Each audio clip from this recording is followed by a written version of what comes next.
mod view is here. You can now access additional tools to help you moderate on mobile. Check them out. What is this?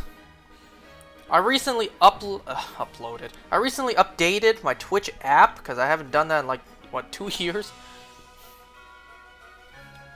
Okay, so I finally updated the app. Alright! I'm back! It's been a while since I last streamed here. I haven't been doing much here, and let me show you why. Because I've been shiny hunting on my own. Particularly, I got another shiny Regidrago. I got this 3 days ago. When was the last shiny I got before this? Wait, no, that's the wrong one.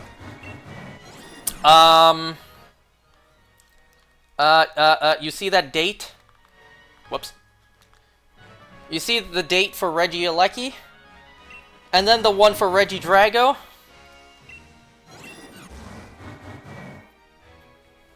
It took me 36 days of non-stop hunting to get shiny Regidrago.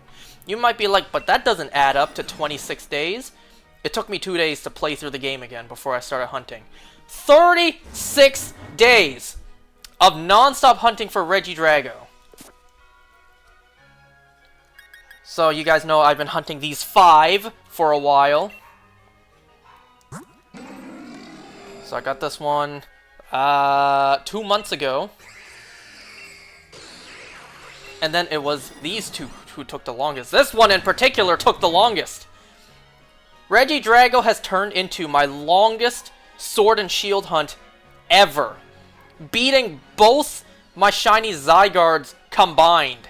One of them I got without the shiny charm.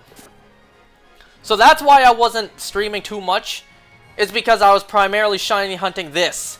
And I didn't want to stream myself hunting it again because I already did that. So now that I'm finally done all of these hunts, I can finally start hunting here again. This was always the plan. I wanted to shiny hunt Applin after shiny Regidrago. If only Regidrago didn't take over a month to shine. I have here 8 boxes of eggs that I prepared ahead of time. And that's what we're going to be doing. Alright, so now it's just time to sit back, relax, and do some shiny hunting. Now, I'm shiny hunting for Hydrapple by doing this, not Applin, because I already did that. Back when the first DLC for Scarlet and Violet came out, I already hunted for an Applin in Sword and Shield for a Applin. And now, I'm hunting for another one for Hydrapple. Getting the shiny apple out of the egg yolk. So I do have a Masuda method going on. I have a foreign Ditto with me to breed all these eggs. So the odds with shiny charm should be 1 in 512. I have 8 boxes. So let's see, 8 times 30.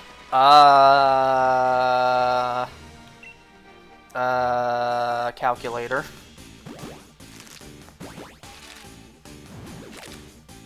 That's 240. I have 240 eggs. Now, I was going to get 10 boxes of eggs prepared, but then I just got bored after, you know, long before 8 boxes.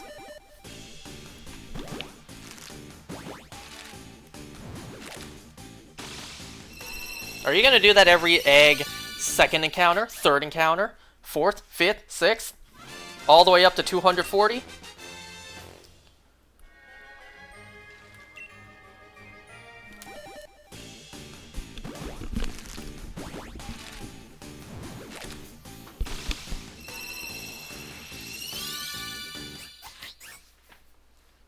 $240th has to be the shiny. Well, if that's the case, let's hatch that 240th egg first. I technically have more than 8 boxes, because I have the 5 currently in my team, in my party. So I technically have 245 eggs.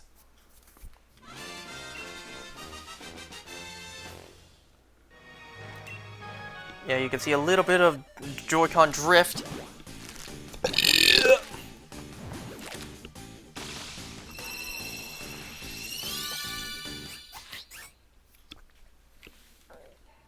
Is the shiny green? Yes. Look at that Joy-Con drift pointing me to the right side.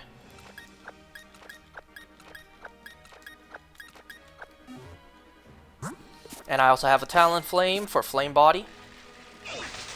Would have preferred a dark crimson red apple. Nah. Nah, the green works. The green fits.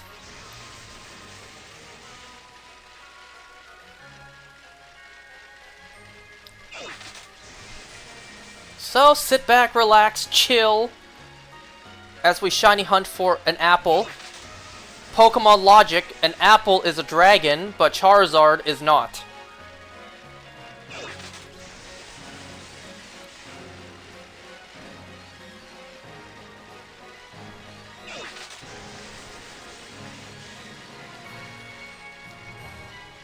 You know, honestly, I would have done this yesterday night, but then my friends and I hung out. I'll talk about that way later on, because I have a whole lot of things to talk about. Specifically, I have a whole ton of movies to talk about. Because during the time that I wasn't really streaming here, not only was I shiny hunting primarily for Regidrago, I also caught up on a whole ton of movies that I was behind on. You know, the past couple years, my mind has kind of been preoccupied with, you know, the guilt of failing school over and over. But now that I'm done, now that I'm past that, emphasis on past, what I've been doing lately is I've been catching up on a whole ton of movies that, you know, I've just been slacking on. And I still have a whole ton more to watch. When you're apple picking, you find a green one. No invite for the movie? Not in the movie theater, I was just watching at home. So I want to briefly talk about all the movies I watched. And if you haven't seen them, well, too bad. If you haven't seen the movies I'm about to talk about, you will have no idea what I'm about to say. Alright, so which movies did I watch while I wasn't playing anything here? So let's see, the couple of movies that I had not watched yet and I needed to catch up on. The final DCEU film that I did not watch yet, because I flat out just forgot it even came out. Blue Beetle, a Marvel film that I just had really no interest in watching, but for the sake of completion, I needed to watch, being The Marvels. And then once I finished those two, I finally caught up on the DC Tomorrowverse, the follow-up to the DC AMU, the DC Animated Movie Universe. And then once I finally finished up with that, then I began catching up on the Monsterverse. So all the Godzilla films and Kong films. Now, I want you guys to keep in mind that I would be watching a movie right now if I wasn't doing this. But now that I got Shiny Regidrago, you know, the break is over. Alright, so let me, you know, list off exactly what films I watched for you guys. So first I watched Blue Beetle, then The Marvels, and then I rewatched Superman, Man of Tomorrow, because that one came out 4 years ago. I watched it when it first came out, and because it's been 4 years, I kind of forgot, like, everything. So I rewatched it. After that was Justice Society World War II, and then it was Batman Long Halloween Parts 1 and 2. And then, I think next was Green Lantern Beware My Power. After that, I think it was Legion of Superheroes. I'm doing all this based off memory. After Legion of Superheroes, I think... after Legion was Justice League War World. And then you got Justice League Crisis on Infinite Earths Parts 1 and 2. Talk about the Sydney Sweeney film in a moment, or rather lack thereof.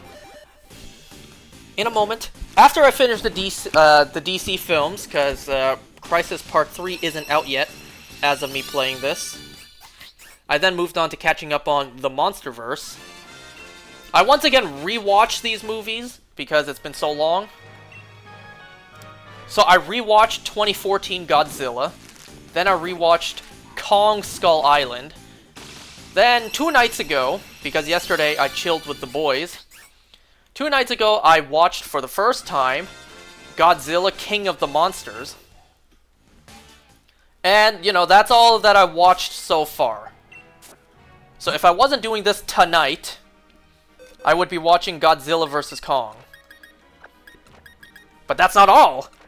Yesterday night, I hung out with my friends, I hung out with the boys. Initially, we were going to watch another Sydney Sweeney film, like we watched one last time. Last time we hung out, we watched Anyone But You, primarily for Sydney Sweeney. So this time, we were going to find another Sydney Sweeney film to watch. And then it turned into, they wanted to watch Us with Scarlett Johansson. But we couldn't find the movie. So then we ended up watching Ready or Not. It was by the same director as Abigail, and boy oh boy were there similarities. So, I will be briefly talking about all these movies I had watched recently, while I shiny hunt for a green apple. Okay, let's go one at a time. So first up was Blue Beetle. Sadly, one of the more forgettable DCEU films. I really hope James Gunn has a good plan with how to implement Blue Beetle into the new DCU of his. Because it's very confusing. Like, which universe is this set in? The film was actually very standalone. There was no crossover characters. So it could honestly take place in either one. But, you know, it's like marketing and whatever. It's like, well, it's a really poor job done now. I mean, yes, they reference Batman, but you don't see Batman in the film, so it's like, it could reference any Batman.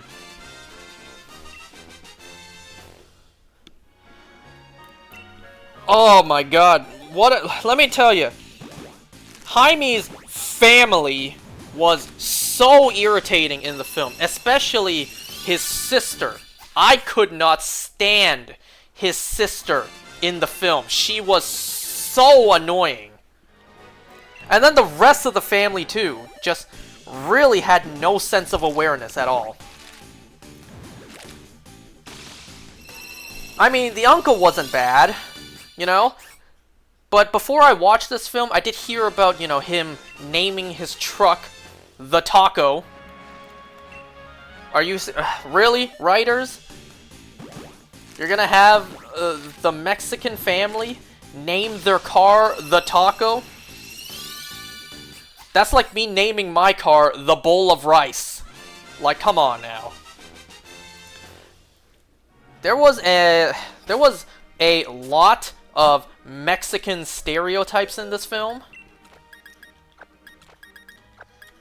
Like the scene where the uncle, whatever the hell his name was, you know, it's like, oh, this thing is an alien, they're gonna come for our Mexican asses, and they're gonna throw us in jail, they're gonna deport us. Or also the scene where Jaime's sister teases him for liking, what the hell was her name again? Jennifer? What the hell was her name? Whatever, the love interest. When the sister was like, yo, she likes, you know, the piece of Mexican ass here. It's like, the stereotypes were off the charts here. But aside from that, the movie looked good. The movie looked really good. DC has a history of making some very bad looking movies. Except for, you know,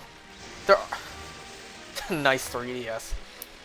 You know, speaking of which, I'm also doing this hunt in the meantime because I'm waiting for a certain someone to let me borrow his 3DS again. Hint, hint. Sir, please. Anyways. So yeah, DC has a history of making some not very good-looking movies. There are some standouts like Aquaman and Wonder Woman.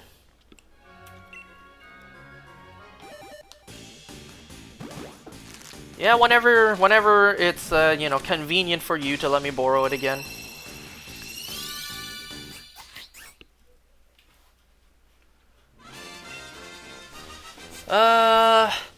But yeah, the film visually looked great. The suit looked great, primarily because a lot of it was actually a practical suit.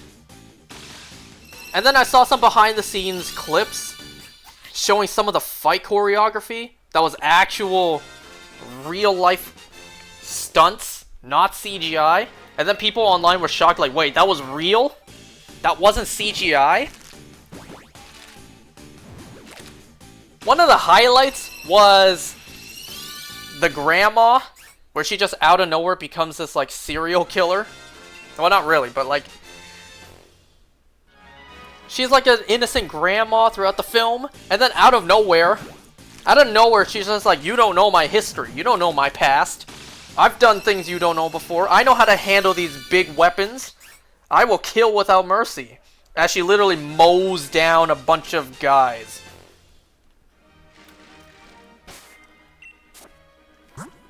I also saw, you know, Moist Critical's Moist Meter for this film, and I thought the scene was weird too when it actually happened. The family was in the giant scarab vehicle to fly in, and then they just like kill a bunch of guys. What? One of the legs on the giant robot just like completely impales a guy. And they just don't even bat an eye. The villain, while pretty cool looking, you know, almost like Power Rangers, was pretty forgettable. I don't even remember his name. And I mean the actual, like physical threatening villain. Not the actual, like, you know, evil mastermind villain, Victoria Cord. Was that her name?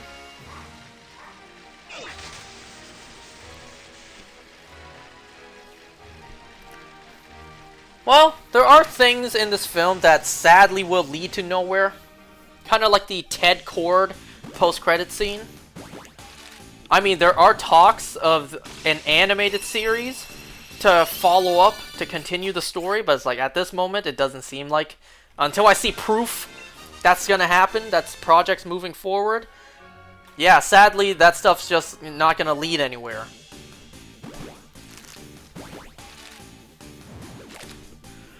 Anyways, Blue Beetle was an okay film. Visuals were good. Story was eh. It was whatever. It worked. Wasn't the most, like, groundbreaking story.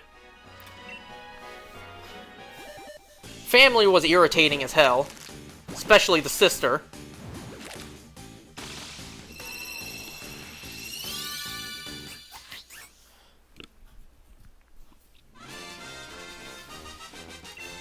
Man, what else happened in the film?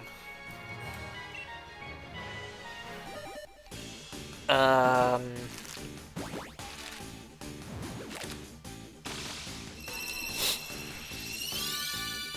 trying to think. I don't really have much else to talk about for the film.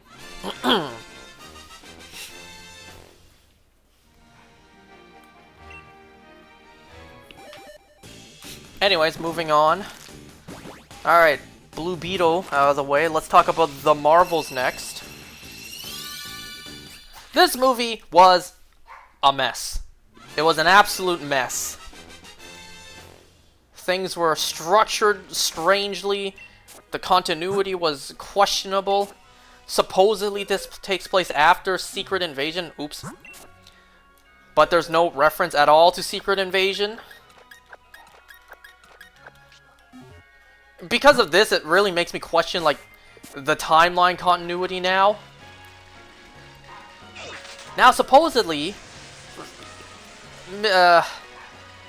Secret Invasion, Miss Marvel, and The Marvels all take place back to back.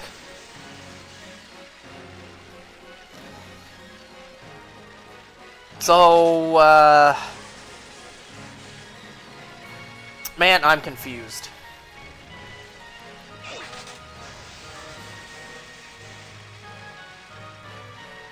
Does that mean She-Hulk takes place after The Marvels? Because there is a sly little reference to Miss Marvel during She-Hulk.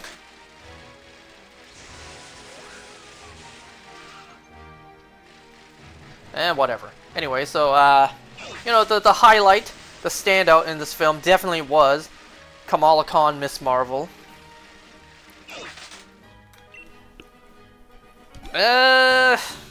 CGI looked decent.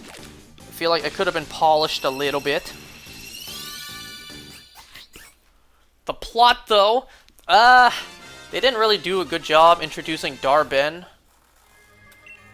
She just appears out of nowhere as the villain, and then you're just like, okay, there's the villain. What's her motive? What's her backstory? Wait and see.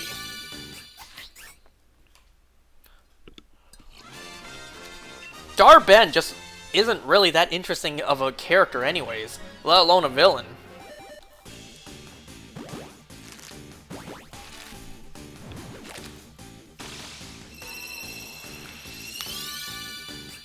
I saw new rock stars break down this film.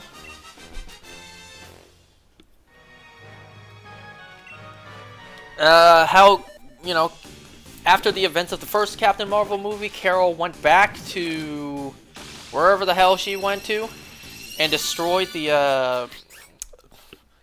AI mind. I forget what it's called. It's blanking on me right now. Did that happen like 30 years ago? Like, it happened right after the first film?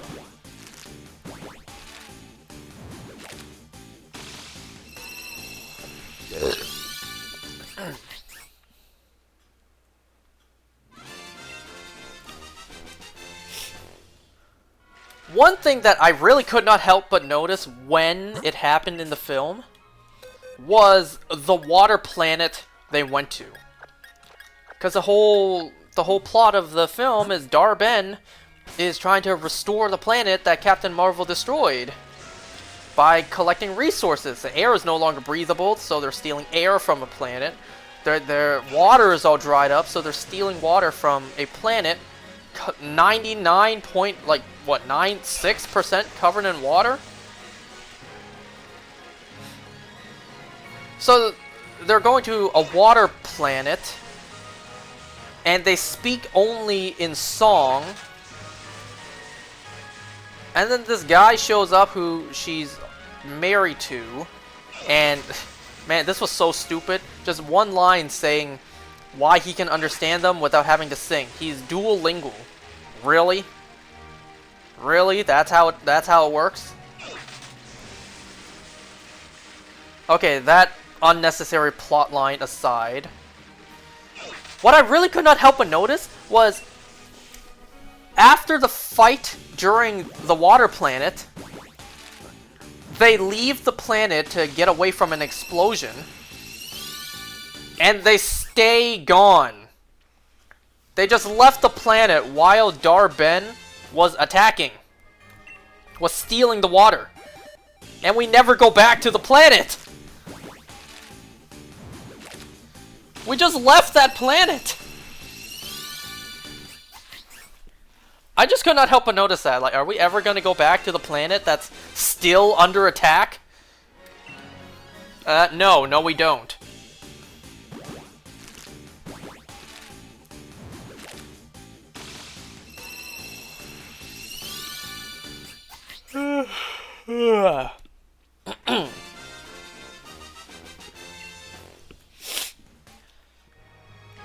There were stuff I liked in the film. You know, there were jokes that were funny, that were genuinely funny, and that I did actually laugh at. Like the scene where Nick Fury was with Kamala's family. They were escaping, And then her brother starts praying. Nick Fury's just like, "Are you praying? Well, don't stop praying. We need all the help we can get." That I did laugh at. What I really did not like, one thing I could not help but notice was when the escape pod landed back on Earth with Nick Fury and Kamala's family, it kind of landed a little too softly. You would think for an escape pod falling from space, a satellite in space, down to Earth, it would have a bigger impact as it lands. No, this thing landed super softly.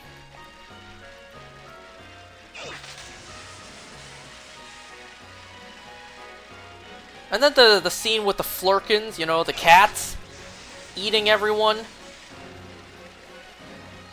Yeah, that scene was a little ridiculous. It felt out of place in the movie. It almost felt like another director had to step in and was just trying to, you know, trying to make it work.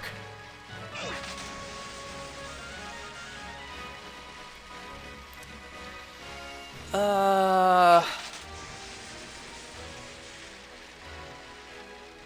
anyways, like, at the end of the film, Captain Marvel jump starts a freaking sun. Just like, okay, no problem, no sweat. She just does it, and just moves on. It's okay, it was just that easy, okay. Monica Rambeau, she gets trapped into another universe. I didn't know about that. You know, obviously I was gonna get that spoiled, given it's been like a year since the film came out.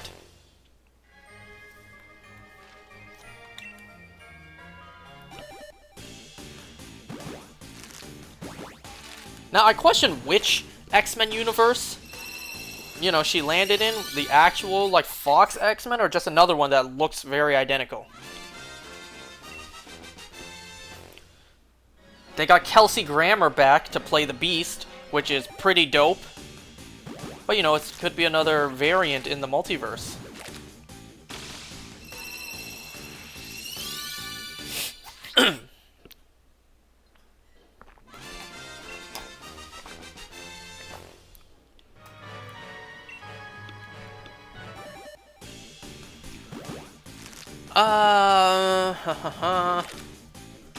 Not too much else for me to talk about for this film. It was a mess. There were some highlights, very few moments that were good. All in all, the film, it's like, eh. It's eh. It's whatever.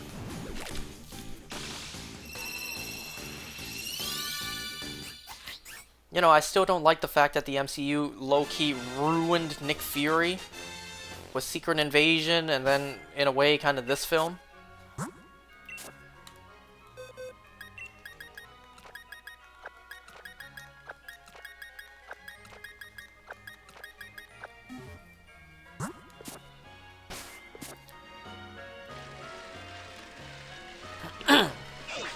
But anyways, moving on. Next film I watched was rewatching Superman, Man of Tomorrow. Now, the fact that I forgot Lobo was in this film said, you know, how badly I needed to rewatch this film. So, you know, typical Superman origin story. Not much Lois Lane. I think damn near no Jimmy Olsen. Ugh.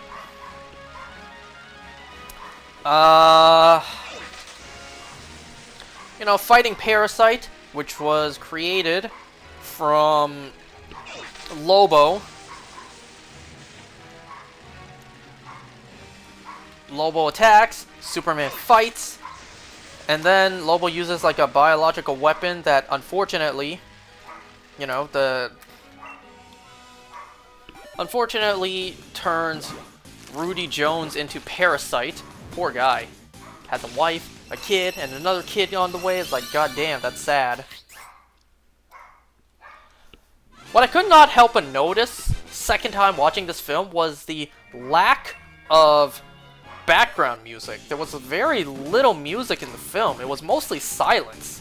I guess that's how it would be in real life, right?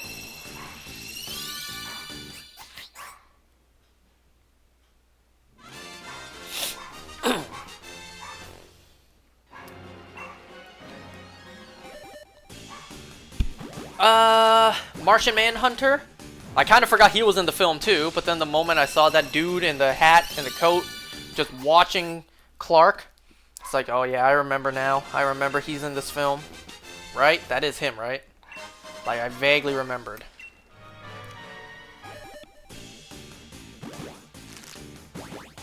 There were a couple of Batman references in the film too, which I completely forgot about.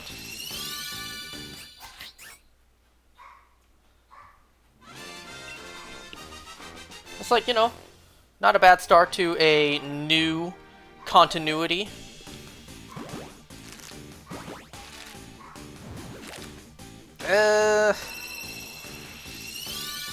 I'll talk about the Tomorrowverse as a whole afterwards. So, yeah, not much else more to say about Superman, Man of Tomorrow. Next film was Justice Society, World War II.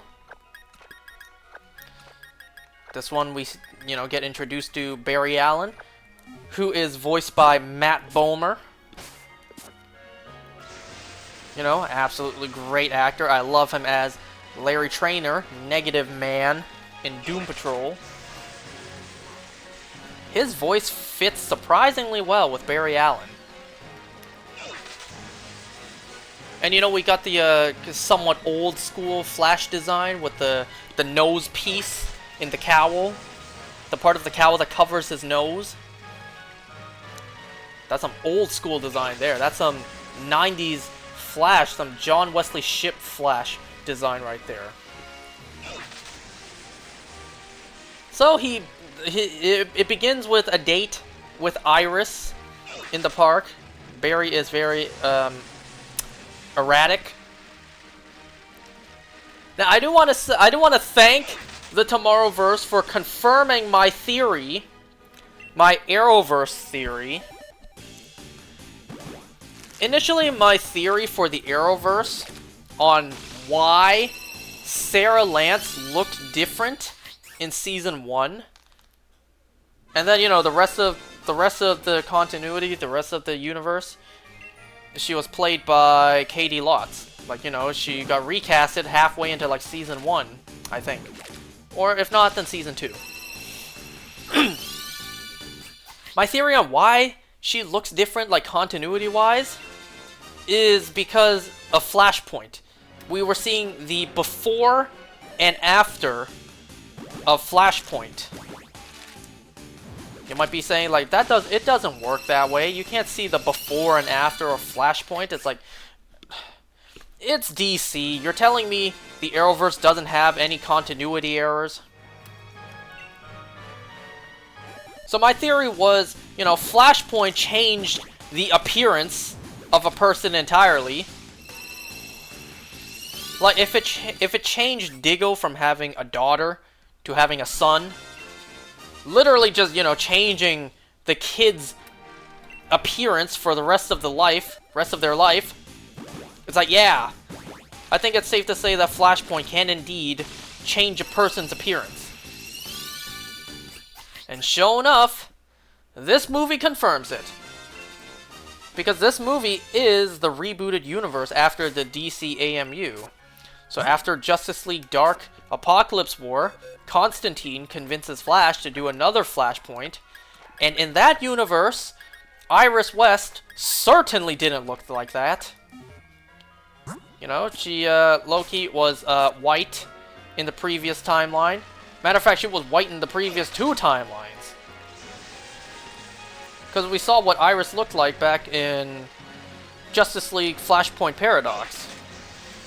And she certainly did not look like the character we got now. So, thanks for confirming my theory that Flashpoint can indeed change a person's appearance. But anyways, that aside. So then Barry runs to help Superman fighting Brainiac, of all characters. Way to introduce Brainiac, like, super fast. And trying to save Superman from a kryptonite bullet, Flash runs so fast that he travels supposedly back in time to World War II, where he meets the Justice Society, characters like Wonder Woman, Black Canary, Hawkman, Hourman. you know, Jay Garrick Flash. So he then helps out the Justice Society, you know, fight in World War II. We meet this character named Shakespeare, I think it was Shakespeare, who looks very familiar. At first I couldn't place my finger on it. Like, he does look familiar, but who's he supposed to be? Later in the film it's revealed to be Clark Kent. But wait, that doesn't make sense. If this is in the past, how did Clark get here? Well, Barry actually realizes that he's not in the past, he's on a different Earth. He didn't travel to the past of his timeline, of his Earth, he traveled to the past of another Earth.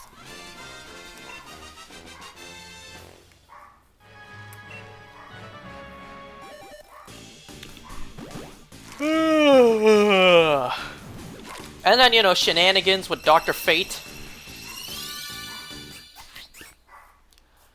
And then, this film turned into a World War II film, into a Flashpoint, you know, Themyscira versus Atlantis story. Well, not Themyscira, but, you know, it very much looked like Throne of Atlantis. Aquaman was being controlled by someone. I couldn't figure out who that character was. I thought it was Ocean Master. Like, you know, somehow on this other Earth, Ocean Master is able to control Arthur. So I had no idea who this character was. I didn't find out until way later, in, you know, several films later, who that character was. I didn't pay attention to the end credits, like who the character was, so I still didn't know who the character was. They never said the character's name or anything. I don't think so. So like, I didn't know at the time. Maybe it was supposed to be a different character, but then they retconned it later on. Or maybe that was always a plan. Who knows?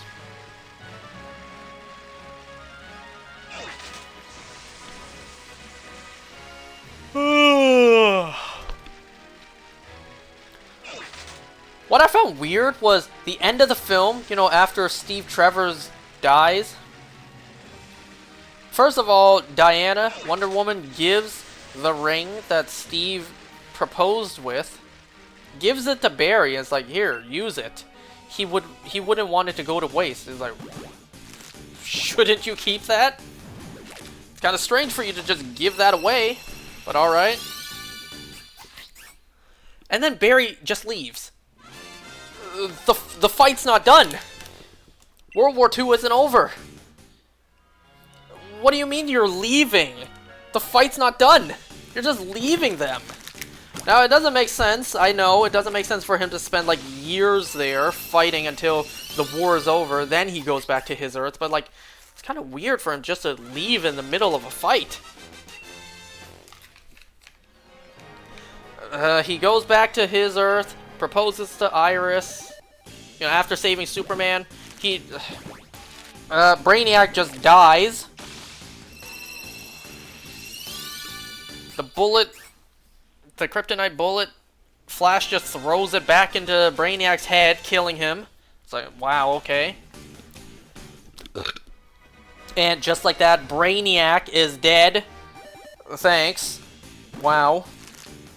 What a use of the character. And, yeah, the film basically ends. Next film, Batman, The Long Halloween, Part 1. So this one, we're dealing with the Holiday Killer. Someone who is hunting down and killing various characters in the Falcone family on specific holidays. You might assume it could be Calendar Man, but no. Calendar Man is locked up.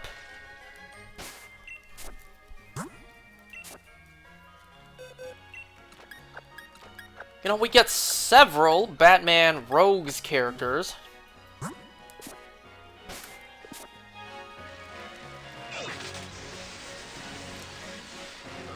Obviously, characters like Harvey Dent, we know what's going to happen to him at some point. He's married to a woman named Gilda, which I don't think I know really much about, unless she's an original character to the film. But this is the... I don't know much about the Long Halloween storyline, so this was my first, you know, introduction to it.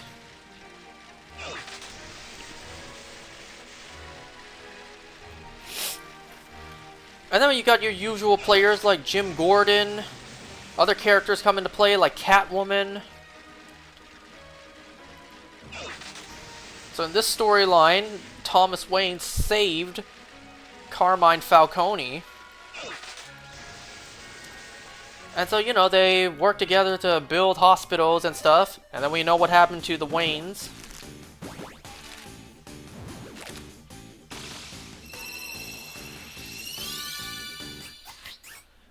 So, Batman tries to solve who the Holiday Killer is.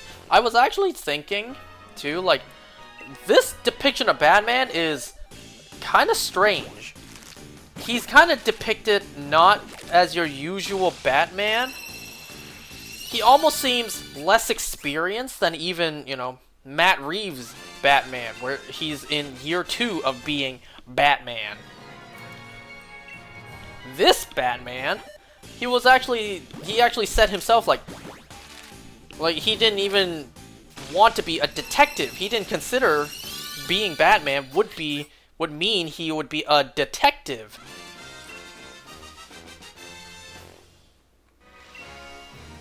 And also, it doesn't seem like Batman is, you know, that great of a fighter. I mean, he's good. He would definitely kick my ass, but like, not as good as a fighter as, you know, what I'm usually used to. This also does not seem like to be the smartest depiction of Batman. Where Batman's supposed to be the world's greatest detective. I'm not saying I figured out who the Holiday Killer was, because I didn't find out. I couldn't piece it together. I found out when the film told us who the Holiday Killer was.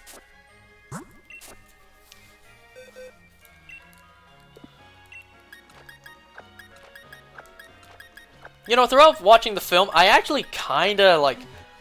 I came to the same conclusion Batman did, where I thought it was also gonna be Falcone's son. But then I realized, like, no, there's a whole second part to this film, so it can't be him. And then Catwoman just blurs out Batman's identity. It's like, Bruce. Oops. Bruce? As in Bruce Wayne? Bruce Wayne is the Batman? At that moment, you knew he was dead. You knew he was a goner, because usually someone finds out Batman's identity, they're dead. And sure enough, Holiday Killer takes him out too.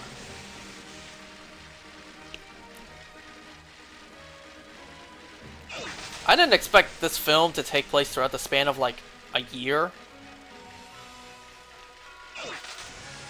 Because the beginning of the film takes place in, obviously, October. You know, the long Halloween. It takes place on Halloween Day. And then by the end of the second film, it's the next year's Halloween Day. So it takes place throughout the span of a year. Part 1's post-credit scene shows Bruce being influenced by Poison Ivy. And then, you know, starting part 2, we see, like, what, 3 months have passed? With Bruce under Poison Ivy's influence. I gotta say, Poison Ivy is sexy as hell in this film. So 3 months passes. I just find kind of weird, like, nobody picked up on it. For 3 months, Catwoman picked up on it, but, like, 3 months later. You know, Jim Gordon's trying to shine the bat signal into the sky. No Batman for 3 months. Really? It took Catwoman 3 months to realize, hey, I haven't seen Bruce dress up as a bat for a couple months. Wonder what happened to him.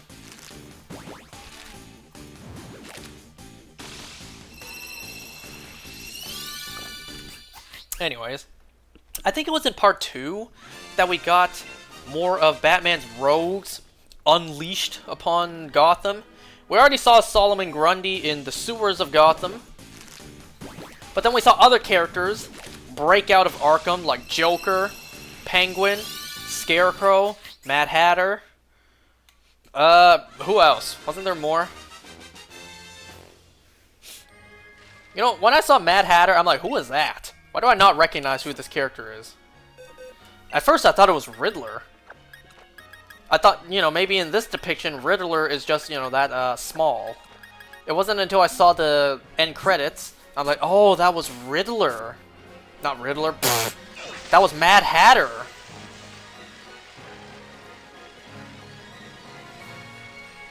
And then, yes, we also saw Harvey's face get melted. Well, people believe it was Harvey as the holiday killer. He even takes the fall for it too, because at the very end, it's revealed that his wife Gilda was the holiday killer. Now, I did not see that coming. That was very unexpected, to me at least. I'm sure others watching pieced it together. I mostly just turned off my brain and just watched what was happening in front of me, without thinking, like, at all.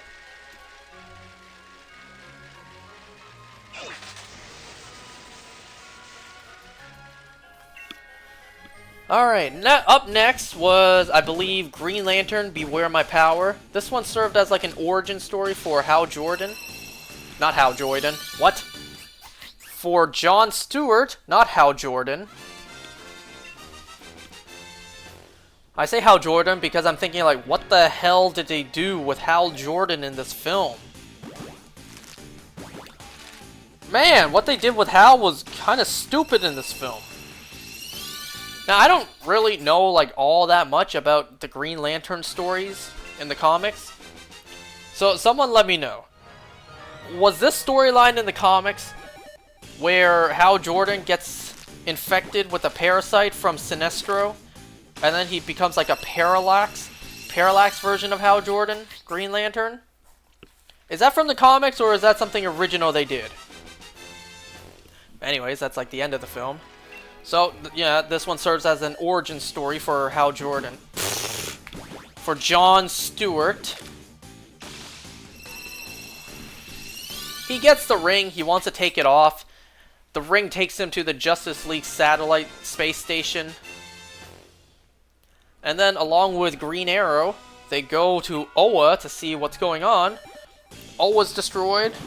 The Guardians of the Universe, they're dead. In this film, Hawk Girl comes out of nowhere. For some reason, she's in the film. It seems like in this iteration, Hawk Girl is not like, you know, an Egyptian character, but rather an alien. But yeah, I found that so weird. Hawk Girl just shows up out of nowhere. And then you get other characters like Adam Strange in it too. There's a war happening between both their planets, which was actually, I think, instigated by, was it Sinestro? Whatever.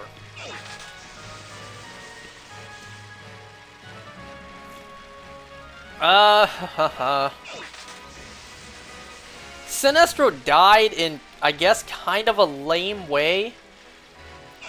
It was just John Stewart, it was just John summoning his ring, and the ring, nothing will stop the ring from returning to its user. Even, you know, a body, so it just went through Sinestro's body, killing him. Kind of underwhelming. So then by the end of the film, Hal Jordan is revealed to be infected with a parasite from Sinestro. And I think our characters kind of forgot that point. They're trying to stop Hal Jordan. And I think they forgot the parasite infection part. Because they just start fighting him. They then decide we have to kill him. Instead of remembering, oh, what? Right, he's got a parasite inside him. If we just remove that, maybe he'll be fine. They didn't even consider that. And you know, something I never considered too is like, What would happen if one were to wear more than one Green Lantern ring? I never really thought about that.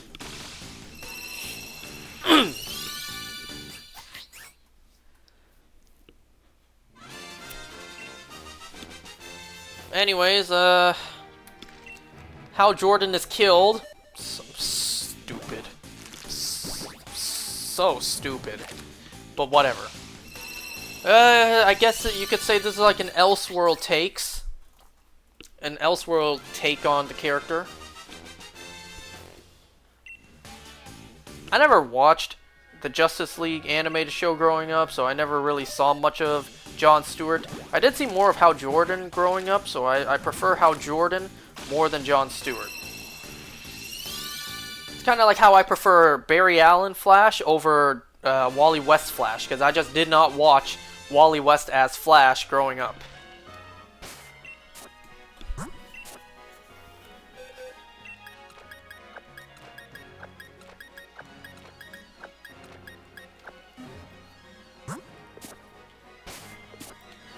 Okay, afterwards was Legion of Superheroes. This was a cute film.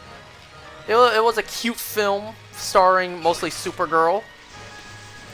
So we get a little glimpse of what Krypton was like before it exploded.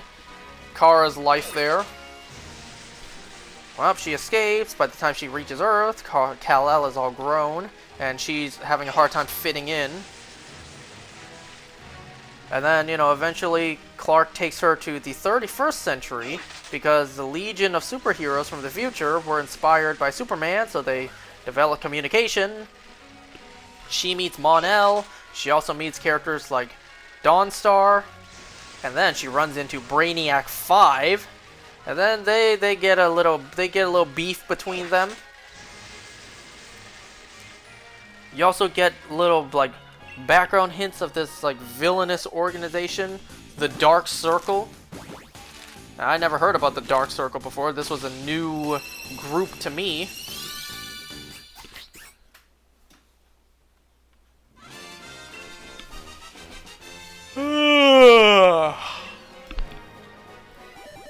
Regardless, so the Legion Academy has this like universe-altering machine as a weapon.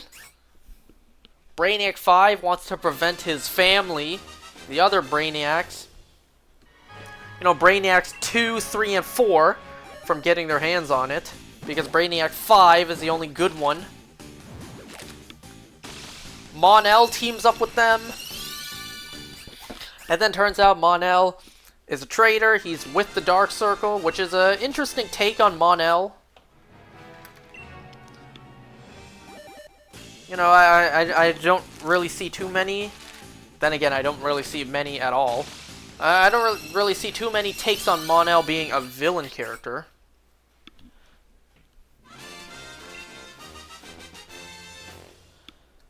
And I also don't see too many storylines depicting a romance between Supergirl and Brainiac 5. So, while it was, like, built upon for the whole film, it's still kind of strange to me. Like, I never really pictured those two together, but okay, I guess it works, given the context of the story. So it's revealed that the villain behind the Dark Circle is none other than Brainiac. He was not killed basically 1,000 years ago when Flash threw the kryptonite bullet through his head. There was still enough brain matter to work with.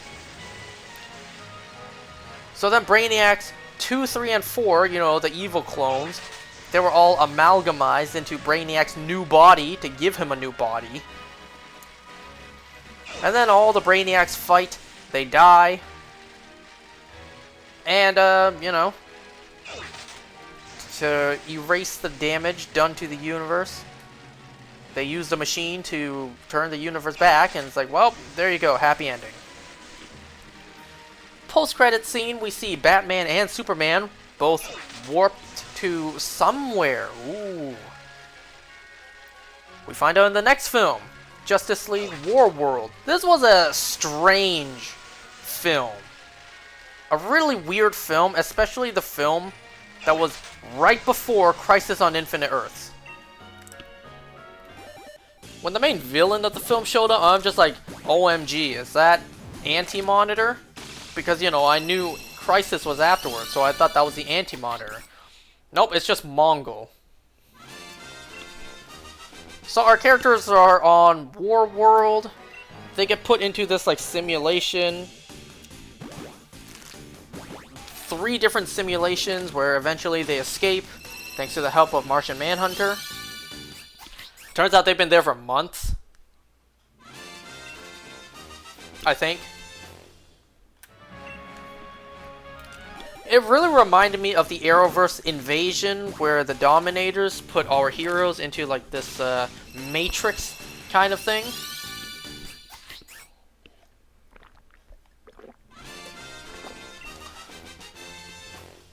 To the point I thought that's what was happening. I thought those were Dominators. No, those were white Martians. I think from another Earth, like another universe.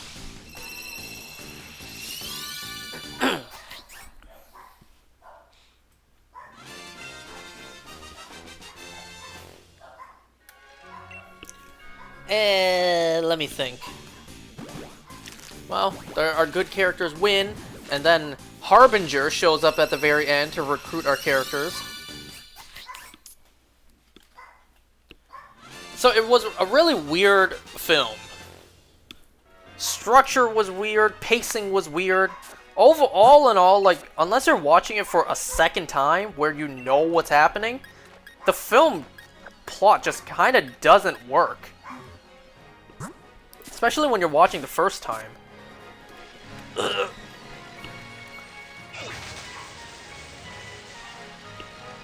So the next film is Crisis on Infinite Earths Part 1. I gotta say, first, before talking about this film, I gotta say that ever since the CW Crisis on Infinite Earths, I always wanted to see like maybe an animated movie of Crisis on Infinite Earths following more closely to the comic storyline. Well, we got it. We now have not 1, but 3 Crisis on Infinite Earths animated films. The third one not even out yet as of me playing this. And, yeah, I wanted it more closely to the comics. In a way, I did get that, but, like, in a way, I also didn't. And, well, we didn't get 1, but 3 animated Crisis on Infinite Earth films. So, the chances of me ever getting another one where it is absolutely very close to the source material, that's never gonna happen.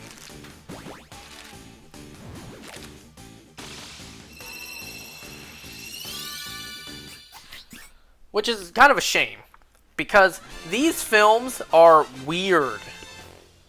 These films are structured very strangely, very weirdly. I've only seen the first 2 films, because the third one's not out yet. And I question, like, why is this a trilogy? Why is this 3 films? So far, it felt like 3 films was unnecessary. So far, it felt like the pacing and some of the plot points very much could have been reworked to flow better. Because for as much of the film is on Crisis on Infinite Earths, equally as much of the film is not on that. So part 1, we follow Barry once again, the Flash, and it's really confusing.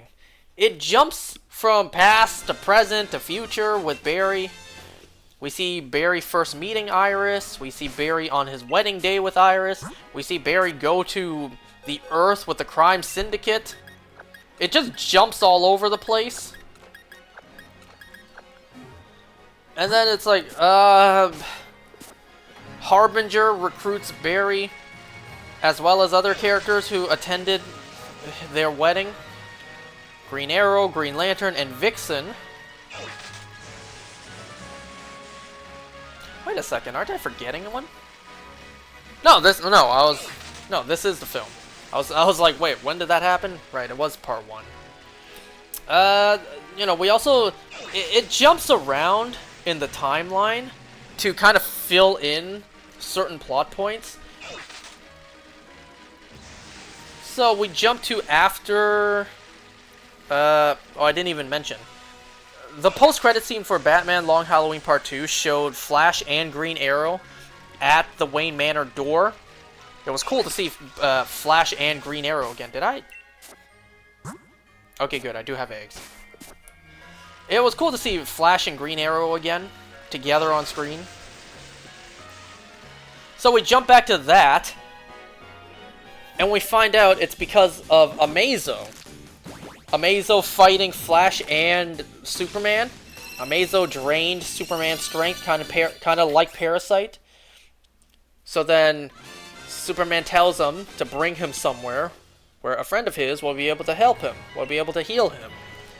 Barry and Oliver bring Superman to the Wayne Manor. They learn who Batman is, and then they form a team together. They recruit other characters like Martian Manhunter, Vixen. They tried recruiting Hal Jordan, but he said no. There's no Wonder Woman on this Earth somehow. I think. It's really confusing with Wonder Woman. We see the aftermath. We see, you know, the Justice League make their worldwide announcement. Like, we have all banded together to form a team, and our hideout will be right here. Seems kind of stupid to announce that to the world. It's kind of telling you guys, hey, supervillains, this is where we hang out. This is where we hold our meetings. Please don't attack us in this one location where all of us will be at. We see where the name Justice League came from. It was actually inspired by the Justice Society. Superman's like, and now Flash would like to announce our name. Oh yeah, it's a Justice League. We're the Justice League. And then Lex Luthor attacks with Amazo. It's like, what does this have to do with Crisis on Infinite Earths? Well, what this has to do is with Amazo. Once they take down Amazo and Lex Luthor, it was so stupid. You're telling me the freaking Justice League. Sure, they just formed, but still, the freaking Justice League couldn't take down Lex Luthor and Amazo? Yes, Amazo's tough, but like, really? Lex Luthor? You couldn't take down Lex Luthor? All of you together. To the point Batman was considering calling like an airstrike on the city. Seriously? Anyways,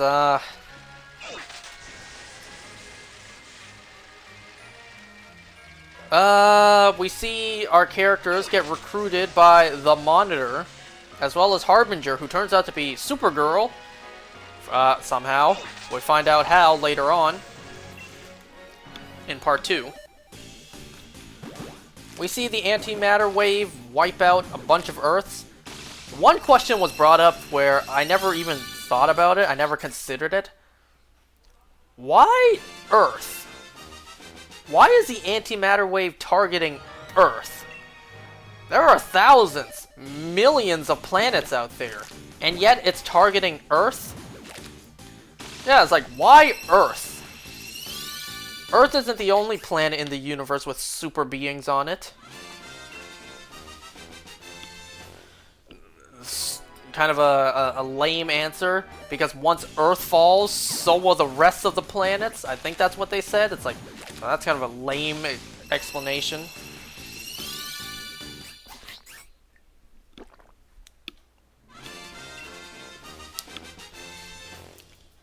So they at least followed this more closely to the comics than the CW version did. First of all, Psycho Pirate is actually in the story. For the Arrowverse, Psycho Pirate was part of Elseworlds, but not part of Crisis. You know, at first, When Psycho Pirate showed up, I'm like, who was that? And then when he got a suit, I recognized, like, oh, that's Psycho Pirate.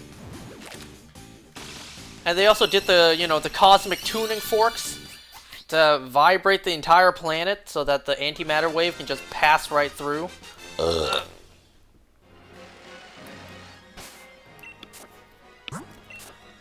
But it doesn't work. Or at least I forget why it doesn't work.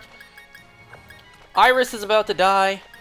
Barry and Iris together, they slow down time to almost a standstill, where they spend their entire lives trying to fix the cosmic tuning fork, to the point they're elderly. Iris even dies of old age. Barry, with the help of Amazo, his head, you know, figure it out, fix the tuning fork. Took a lifetime, but still.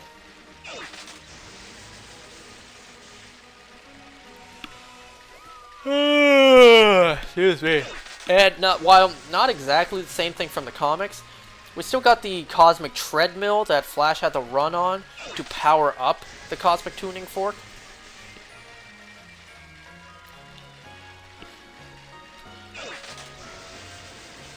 So when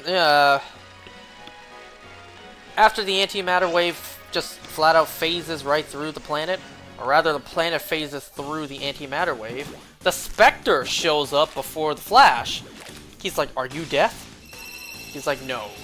Death is more, what did he say, prettier than him? He said he is the wrath of God, which he is. I was thinking too, like when he referenced Death, could he be referencing Death of the Endless? I don't know.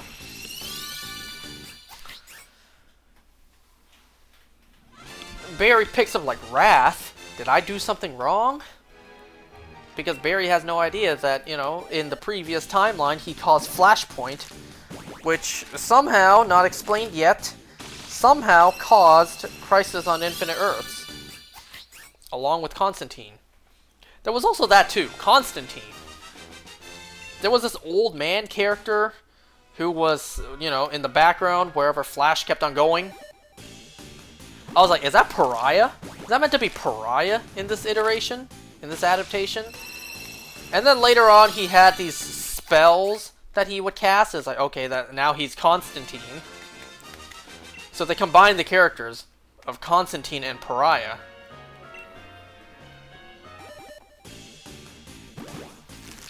There was also this really stupid moment with the Crime Syndicate.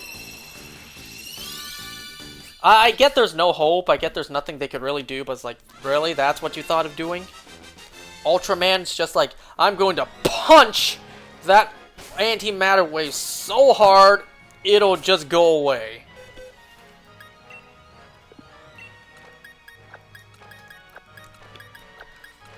Now, I get all of them trying their best to fight off the antimatter wave. Superwoman just throwing cars and throwing whatnot at it. You know, just not understanding what antimatter is. But Owlman? I get Owlman is also doomed, but isn't he supposed to be smart? And yet, what he does is he gets into his owl plane and fires missiles at it? I mean, hey, he tried. I don't know. Would it have been better for him to just be like, there's nothing we can do, we're all doomed, I'm just gonna sit down and wait for my fate to come for me? Or would it have been better for him to actually get up and try to fight off the antimatter wave? I don't know, but it just seemed kind of stupid to me. They would try to fight off the antimatter wave.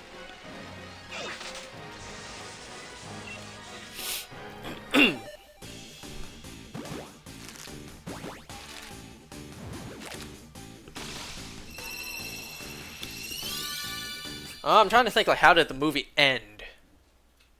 Oh yeah, it ended with the 31st century characters being wiped from existence. Not even dying, just not ever existing. Characters like Brainiac 5 and Dawnstar were erased from existence. somehow preventing the antimatter wave from destroying the Earth, erased the future. And then film ends. Crisis Part 2 was also really strangely paced. It first had Psycho Pirate telling his origin story to Kent Nelson, Dr. Fate. I think it was Kent Nelson. Aren't there different people who take on the Dr. Fate mantle? And then it just jumps between that and the story of the Monitor and Kara. It was actually the Monitor who picked up Kara the moment Krypton exploded. And it was also revealed that it was Psycho Pirate who was controlling Aquaman during the Justice Society film. Now that makes more sense. At the time, I had no idea who the character was, because they never even said his name.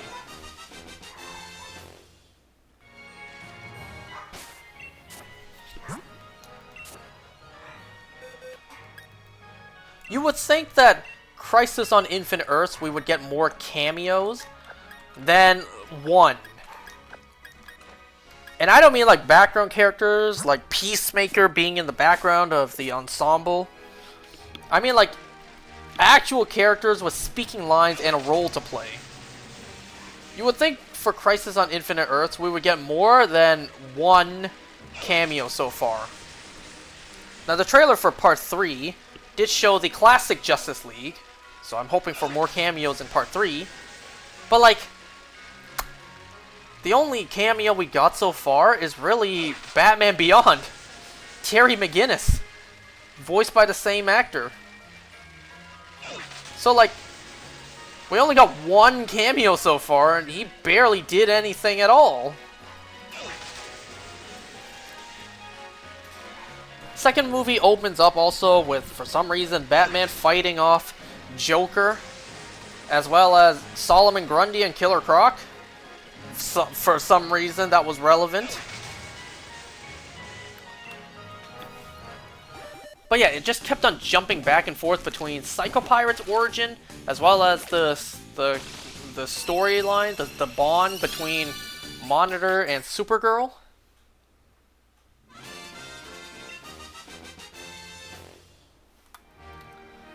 It felt like you probably could have shortened that, or maybe done that elsewhere.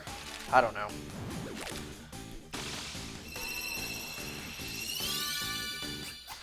So the Monitor had no empathy, had no emotion until he met Supergirl. Once Supergirl left, and then, you know, the events of the Legion of Superheroes happened. Monitor watched her, essentially watched the movie. Watched how the movie played out. Summoned her back. He gave Supergirl a portion of his power, so that she became Harbinger, able to travel between universes. It was also Dr. Fate who gave that to Psycho Pirate, the ability to travel between universes. So, Psycho Pirate's role was to broadcast calm and, you know, just calm down everyone on the Earth so that there would not be mass chaos, mass panics.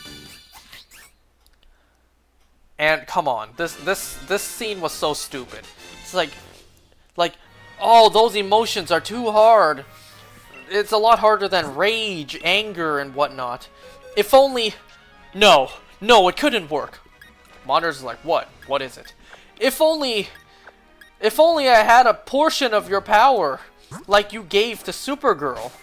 But no, you know my entire story. You know I'm a villain. You giving me a portion of your godlike power would be ridiculous.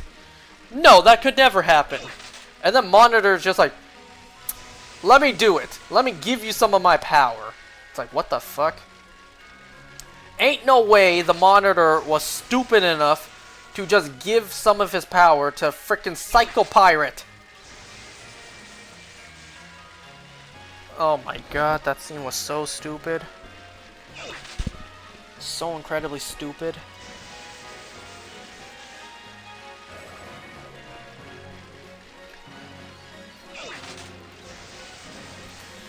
Well, whatever. Obviously, Psycho Pirate betrays them because he gets influenced by the Anti-Monitor.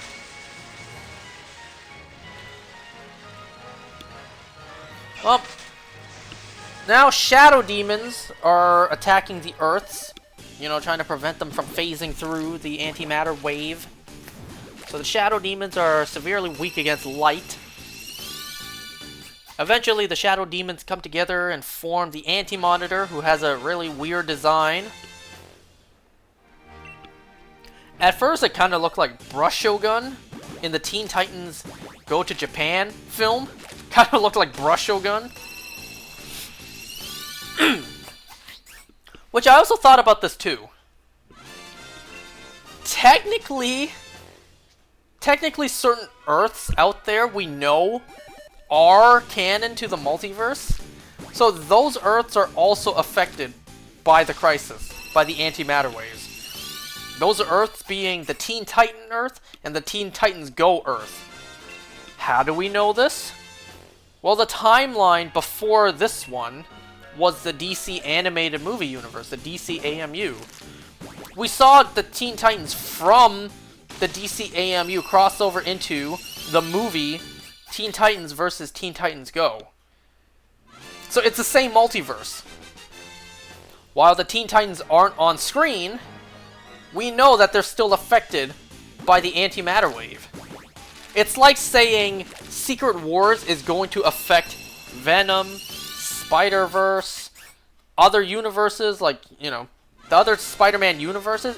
Secret Wars is going to affect them as well, even if they're not shown on screen. Like, it's all confirmed to be in the same multiverse. Secret Wars is going to affect Spider-Verse, the Spider-Man PS4 game. You know what I mean? It's like, it's all in the same multiverse. Secret Wars will affect them as well, even if we don't see it happen on screen.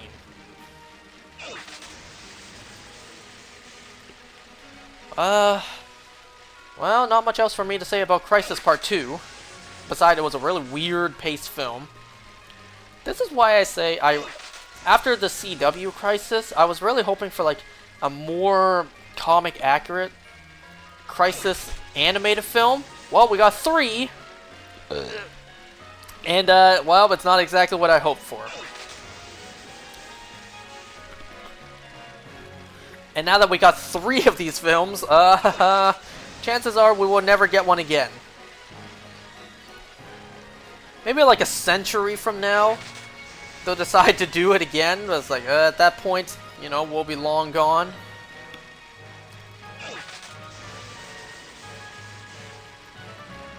And don't get me started on a live action one. That would need a lot of build-up.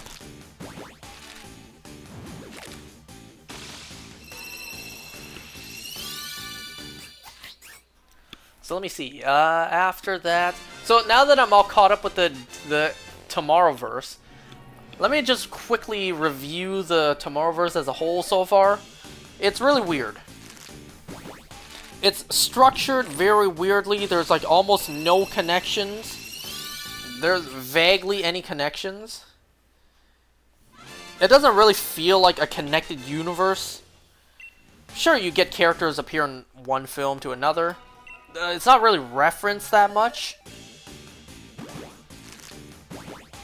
You know, you don't need to watch Superman Man of Tomorrow before watching Green Lantern Beware My Power. Despite the fact that we see Martian Manhunter appear in that film first. You know, and there's also like no connective backbone. There's no overarching story. For the DC AMU, the universe that was before, there was always a looming threat of Darkseid in the background. It was revealed that Darkseid sent Doomsday. Darkseid kept on opening boom tubes to attack Earth. You know, it was always Darkseid in the background. But in this, there really wasn't that. We didn't get any sort of hints to Crisis until Crisis. Or you could say the post-credit scene for Justice League War World.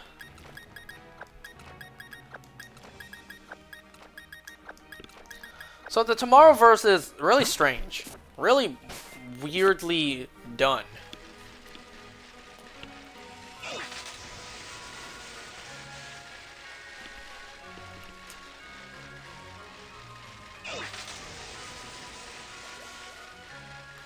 You know, I definitely do prefer the DC AMU more than the Tomorrowverse. But we shall see. We'll see how things play out once Crisis Part 3 comes out. I gotta say though, the art style change, it does look more like it was ripped straight out of a comic book. I will admit that. It looks way more like that. But I personally do prefer the old art style better.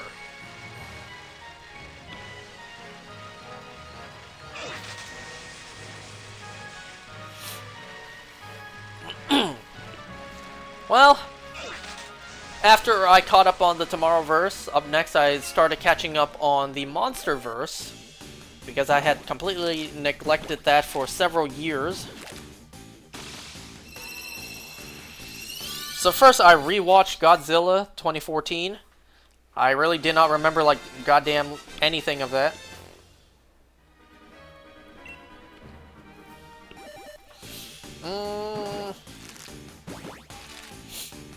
It was really weird to see, like, with the context now, it was really weird thinking audiences in 2014 saw Aaron Taylor Johnson and Elizabeth Olsen be a married couple, and then next year in 2015 we saw them play twins in Avengers Age of Ultron.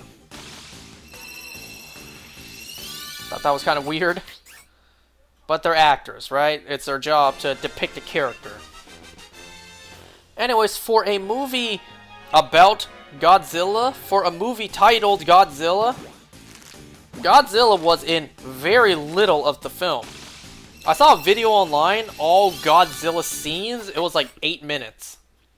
The movie's over 2 hours long, and Godzilla only has like 8 minutes of screen time.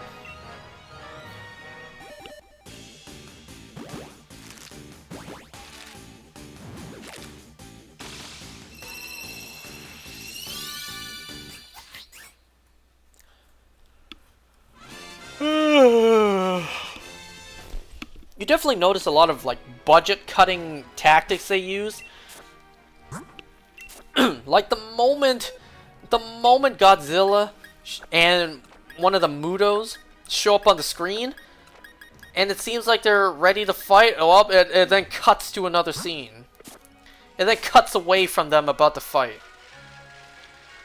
They saved all their CGI budget for the climax, the third act of the film, where you really do have a big CGI fight. But the middle of the film, yeah, you just get glimpses and then it just cuts off.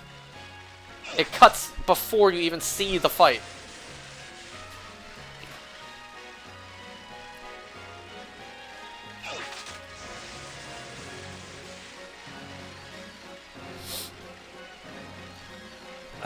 Well, not too much else for me to say about Godzilla.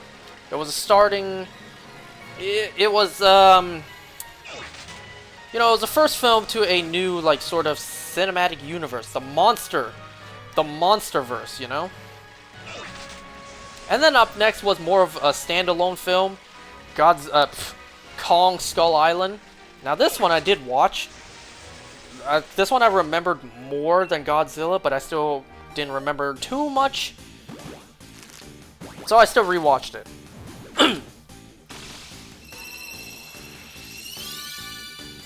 Oh yeah, it's also hilarious now, rewatching these, I recognize more of the actors.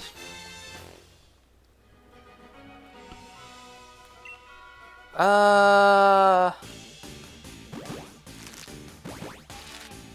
to remember what their name was. It was Eugene something.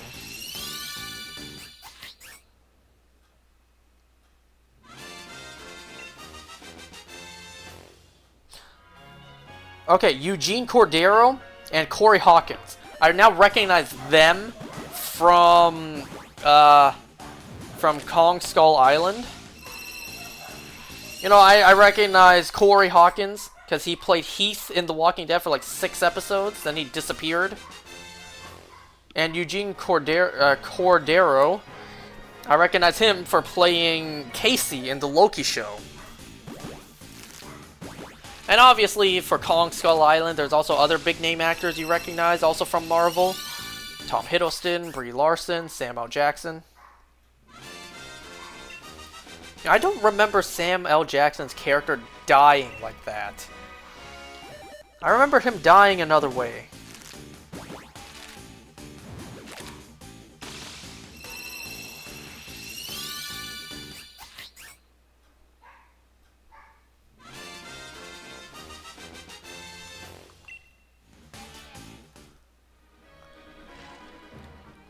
I also forgot about the whole storyline with Marlowe as well. I remember vaguely at the end there was like this really wholesome moment. This really wholesome scene with him returning home to his family. Damn, imagine coming home to meet your almost 30-year-old son for the first time. It's insane.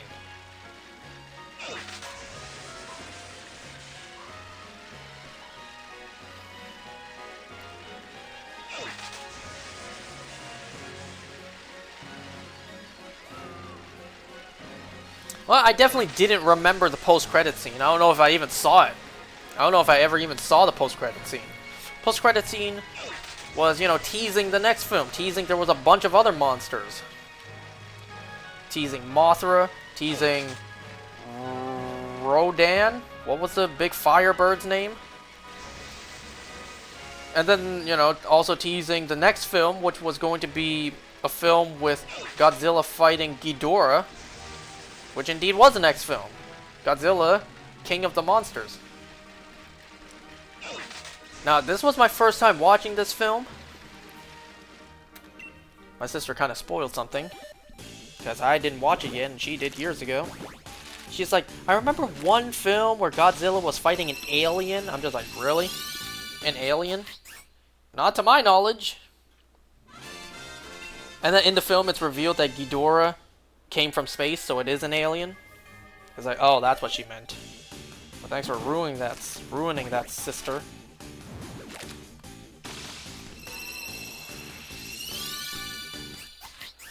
Damn, ain't that's kind of crazy to think. An alien in the shape of a three-headed thunder dragon. Basically a thunder gleeok. Damn, that's quite an alien right there. Forget little green men. What about a three-headed thunder dragon?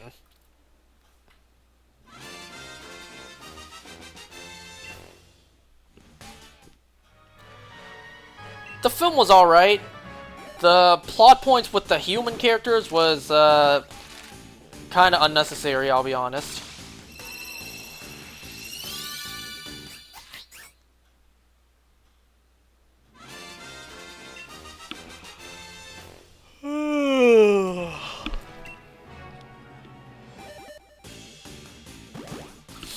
And a lot of the film was really hard to see because of how dark it was.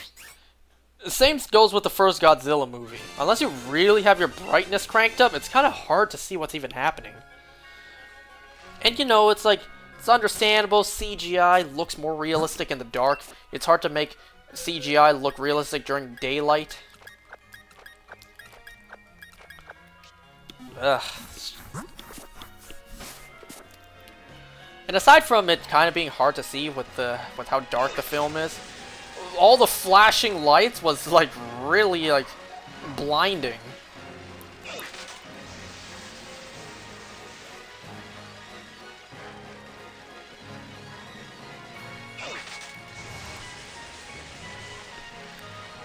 Ghidorah growing back one of its heads was pretty cool.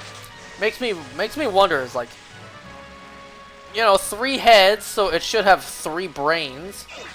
Is that a new consciousness for that one head that grew back, or is it the same one?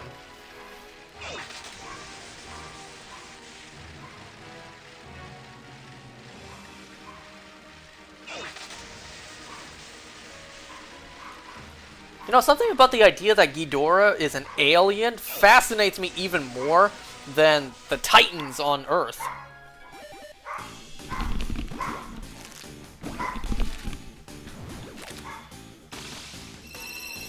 Ain't no way my dad didn't even just close the door. He opened the door to tell me something. Unbelievable. Let me go close the door real quick.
Okay, I'm back.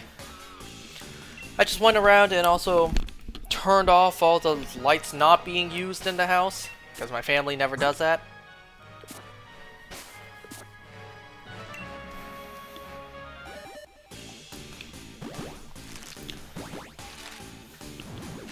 So that's where I watched up to in terms of the MonsterVerse.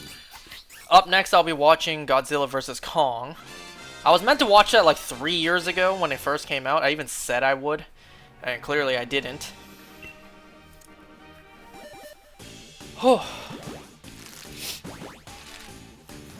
Well, in terms of the movies I have yet to catch up on, that's where I made it to so far.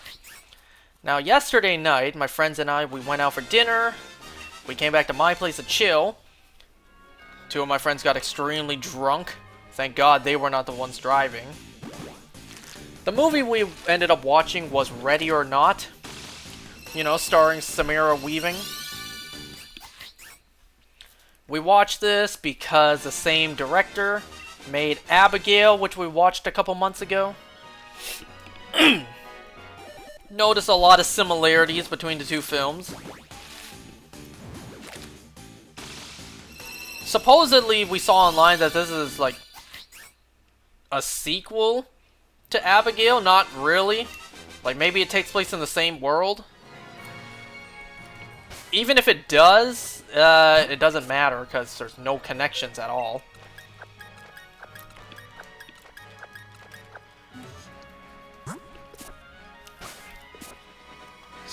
So this this film starts off with this girl marrying into a rich family. The names doesn't really matter, to be honest. So she's married into a rich family, and they have this tradition. Once someone marries into the family, we play this game. You draw a card, and then whatever the card says, we have to play it. And then, she just happens to choose the worst option, which was hide and seek. So they all have to try to kill her before sunrise, otherwise they all die. Otherwise the entire rich family dies, I should say. I should clarify.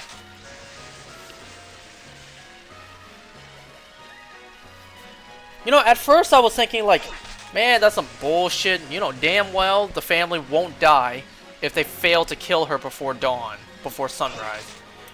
And then I have to remember, this is a movie. Right. This is by the same director who did Abigail. And because this is fiction, yeah, okay, they will actually die.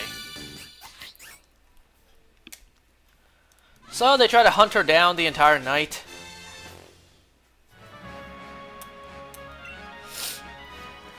And then you get this, like, coked up lady, and she accidentally kills 2 of the maids.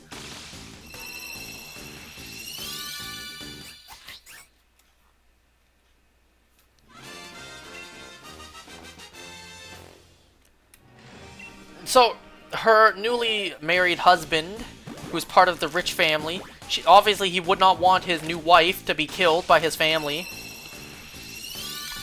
I'm thinking, why did you grab her a weapon? They explain why he didn't tell her. Why he didn't warn her, like, okay, in my family, if you marry into this family, they're gonna try to kill you. It's like, they explain why he didn't tell her that. It's because he was afraid she was gonna leave. It's like, and then you get the silent look from her, like, you're right. Wait, you're right. If you did tell me, I would have left you. I mean, naturally, anyone would, right? You get told, if you marry me, my family will try to kill you. It's like, yeah, I don't think we should marry then. It kind of makes me question, like, why would you even marry? Can't you... They even explained they couldn't elope, so it's like, couldn't you just date without officially marrying? Couldn't you just, like, you know, be together but not legally married? But I'm sure, like, I'm sure the same thing would still apply, right?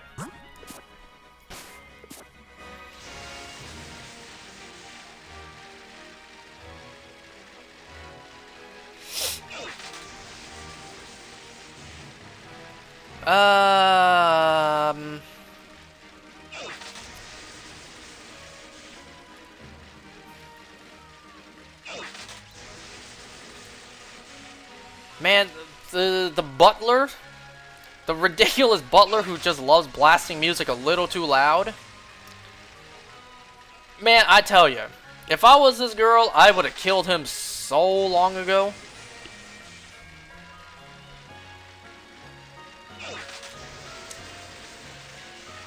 So there's this scene where the butler in the car tracks her down only to try to bring her back to the rich people mansion where, you know, she's supposed to be like a blood ritual sacrifice.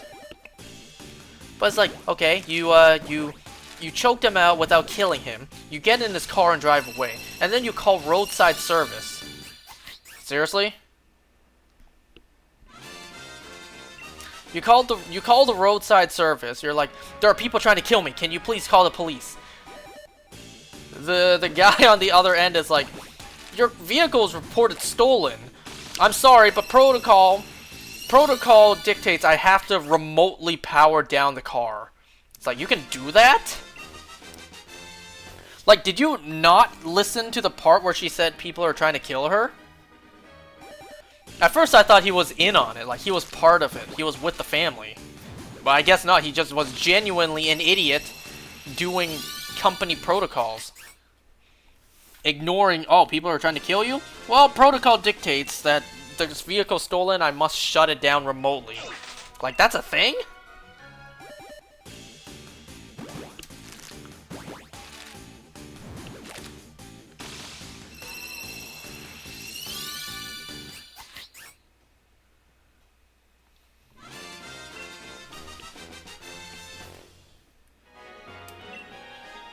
You know, our character also sets fire to the house.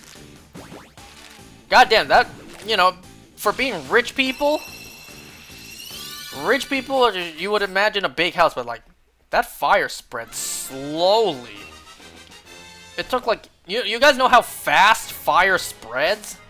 That fire spread slowly. And also, like, let me tell you, if people were trying to kill me and I got my hands on a car, I would floor it. No bullshit like calling for help. I would floor it. I would get out of there. Hell, I'll drive to a police station myself.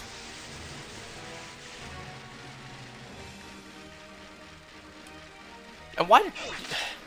Like, she didn't have a phone. The car itself had a button to press for roadside service or whatever. It's like... Don't do anything. Just get out of there.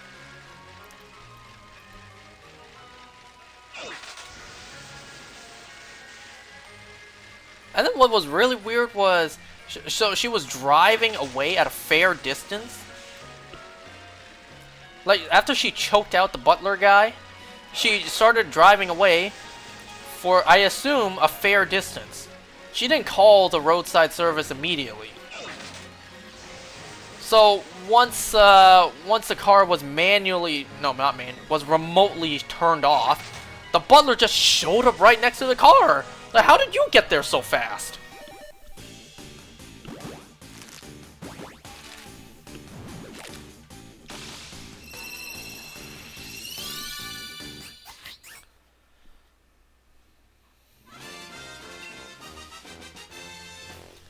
Well, by the end of the film, her new husband betrays her because she killed his mom. I mean, first of all, why? That writing doesn't make any sense. You said in the film minutes ago that to your mother's face, you would pick her over your mother. You said that to your mother's face, and then you see your wife kill your mother who is trying to kill your wife, and you're just like you won't be with me after this, will you? And then he betrays her, like, she's in here, we have to kill her. So they hold her down because time is running out, the sun is about to rise, they have to kill her. You know, so they all do their satanic chant, they're all like, "Hail Satan," and then they try to stab her, and then somehow she gets out of it. By that point, it's too late. It's too late, the blood sacrifice. It's too late for that. So the aunt is like, "No, I failed you once, but I won't fail you again." The girl still dies. Tries to attack her with a halberd, and then she just blows up. She just explodes from the inside out. You know, the blood explosion is the exact same effect from Abigail. I did notice that.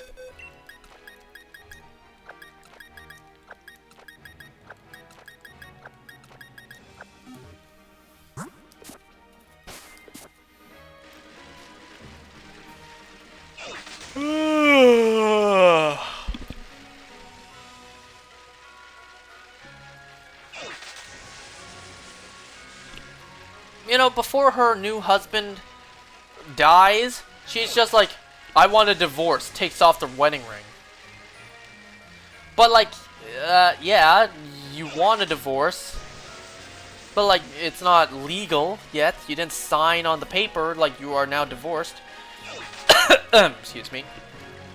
With the whole rich family dead, and you technically still legally married, don't you get everything by default? The whole family's dead. All their wealth and riches has no one to inherit. Don't you get it now that you are technically the widow? The spouse? Like, aren't you now the owner? Even if the house burned down, like, don't all the money inheritance go to you?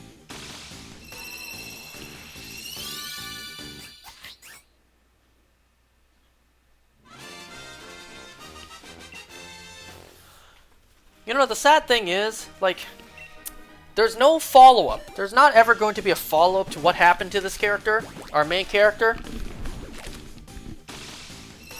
Because by the end, the house burns down, she's covered in blood, police and everything come, and they're just like, "Ma'am, are you okay?"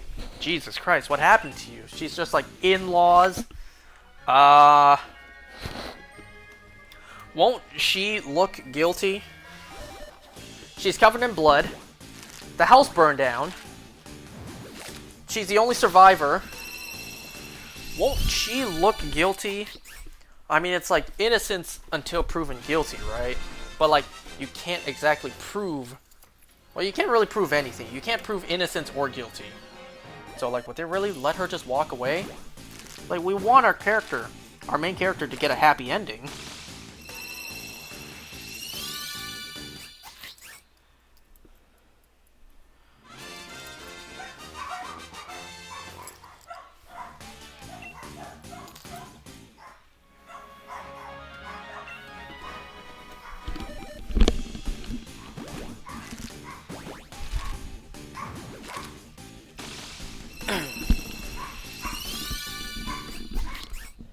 And, well, that's all the movies I watched recently.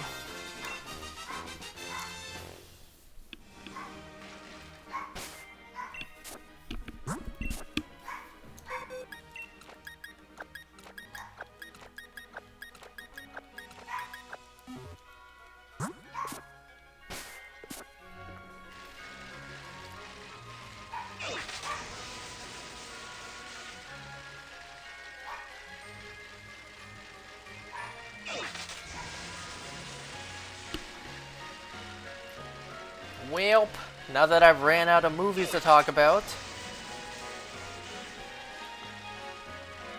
So, you guys know I've been hunting Regidrago lately. Took me 36 days to get it. And currently, without No Shame in Feeding's 3DS to borrow, and also subsequently his Foreign Ditto for me to borrow on his 3DS, I currently don't have anything to shiny hunt. I say that as you watch me shiny hunt, but like, I want to shiny hunt this here, in front of you guys. So during the day, I don't have anything to shiny hunt on my own. I mean, if I really wanted to, I could find something, but like, eh.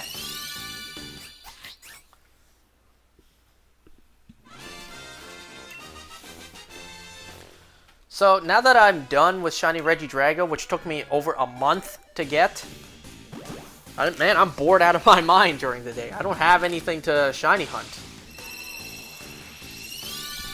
So, you know, yesterday I was gathering all these eggs during the day. And then yeah, that was yesterday. And then at night, I was hanging with my friends. So today, I had nothing to hunt during the day, so I was like pretty bored.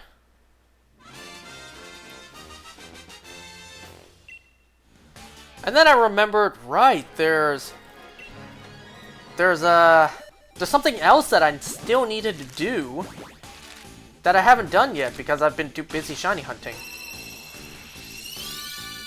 That is, in Scarlet and Violet, I never grinded enough BP in order to unlock the starters in the Indigo Disc in Blueberry Academy. So that's what I'll be doing.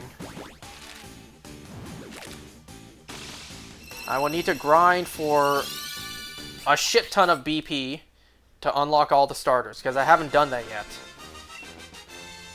Nor have I battled Nemona, Arven, and Penny in my Violet game. I only did that in my Scarlet game. I haven't done that in my Violet game yet, so I also need to grind for enough BP to do that. So that's what I'll be doing on my own for a little bit, is grind a crap load of BP, as I patiently wait for No Shame in Feeding to let me borrow his 3DS again, so that I can shiny hunt on his 3DS as well, and also borrow his Foreign Ditto. Man, I really should have borrowed it before I gave it back to him. You know, it's not like he's shiny hunting. So I probably should have just borrowed it before I gave it back to him so I could be shiny hunting on it now. But oh well.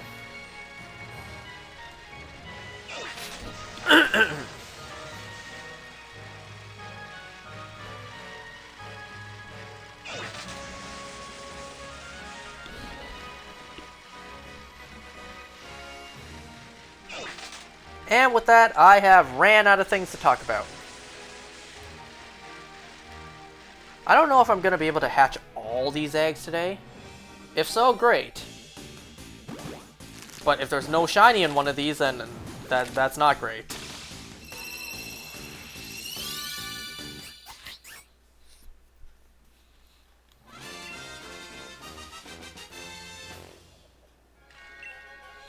I was kind of hoping with 512 odds, 245 eggs might be enough. Clearly not.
you guys might be able to guess that Applin here is not the only one, not the only thing for me to hunt to evolve in Scarlet and Violet.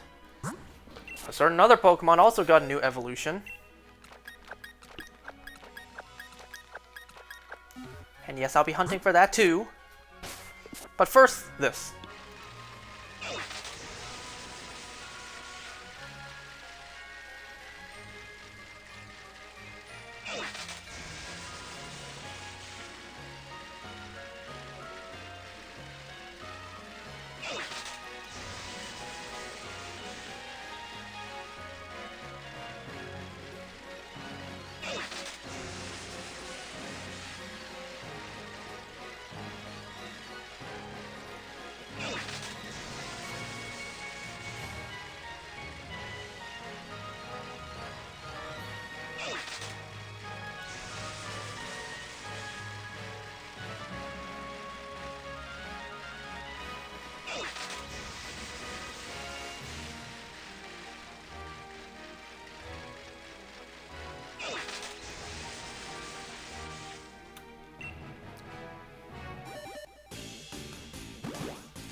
I spoke more tonight than I did in the last month. I need to let my voice rest now.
Whoops. God damn it!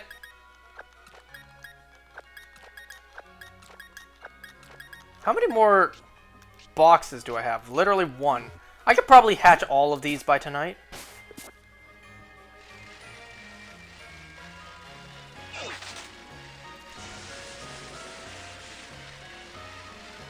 That would have been 245 eggs with no shiny. Well, at least these eggs hatch rather quickly. I know the next thing we're gonna be hatching for here won't take as won't be as quick.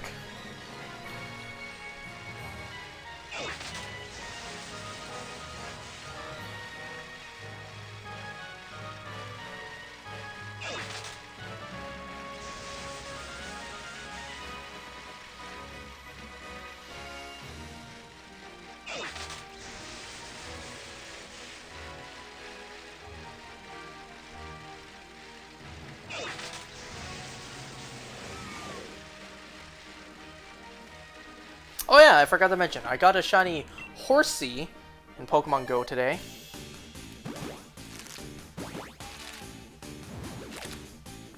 In fact, fun fact, I only have one Pokemon missing from my Johto Pokedex, and that's Kingdra.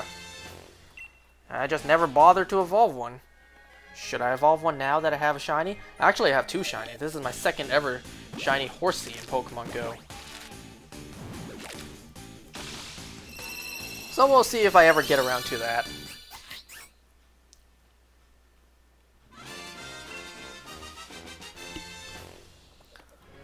For how long Regidrago took me, I was kinda compensated by getting 3 shiny Meltans in Pokemon Go. I mean, hey, I'll take them.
Whoops.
We are actually, you know what, I'm gonna put that back up just in case, before I accidentally press that.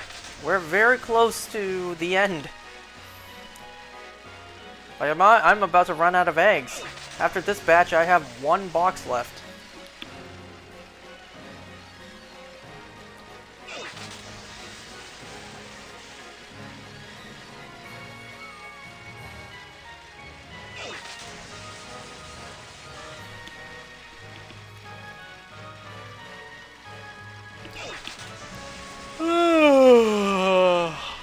Ugh.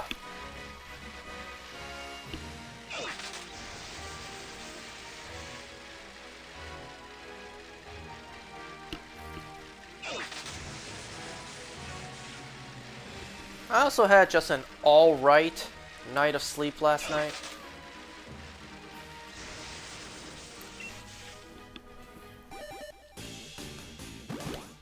I didn't wake up in the middle of the night, you know, questioning my existence.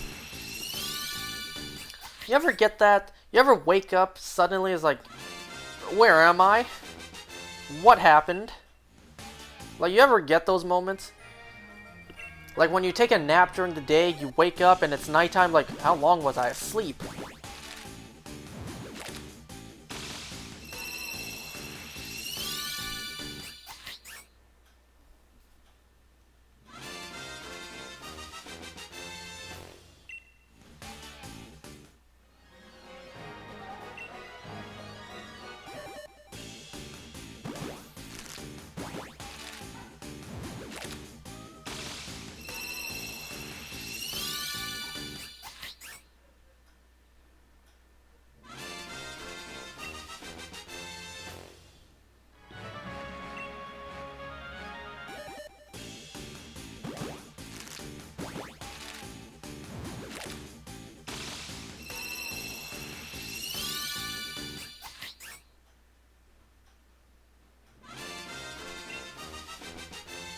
You know what I'm gonna do, actually?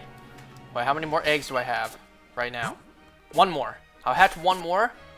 I should probably save the game, just in case for whatever reason the game crashes, and then I gotta hatch all of these again, knowing none of them will be shiny.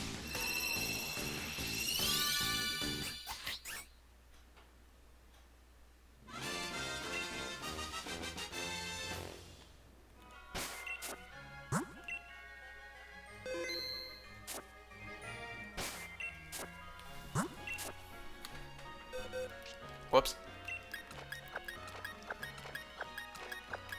Alright, folks, this is our last 35.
Well, this is not looking good for us. We are very close to running out of eggs.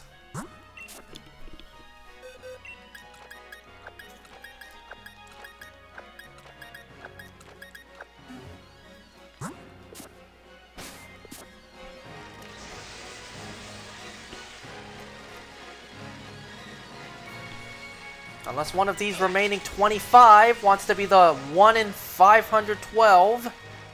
I don't think we're gonna get the shiny today.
Well, we have 20 eggs left. Fingers crossed.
Man!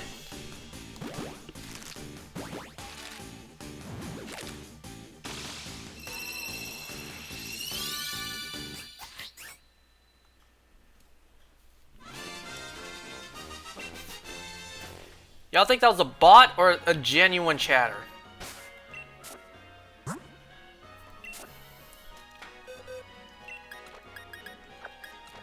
Ain't no way someone actually just promoted something like that. That had to have been a bot.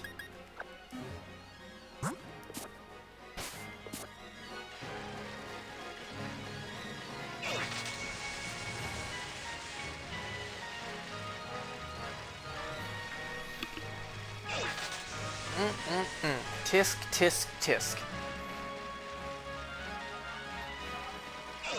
Not for a while, let them out again. Yep. If you guys heard that, my sister just asked when was the last time the dogs were let out. We're also helping a friend dog sit right now, so we have 3 dogs at home. Boy, oh boy, do I tell you, this third one, she is noisy.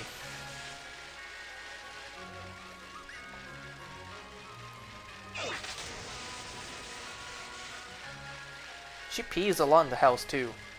And she's like an 11-year-old dog.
Alright, second last batch.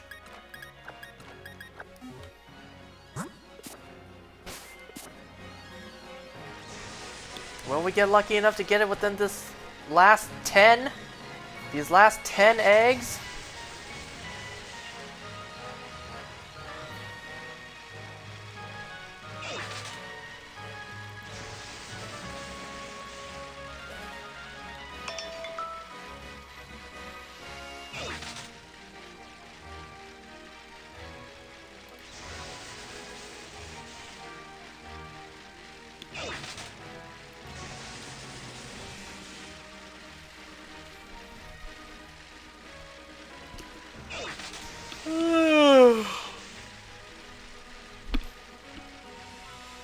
So obviously I'm gonna prep some more eggs for next time.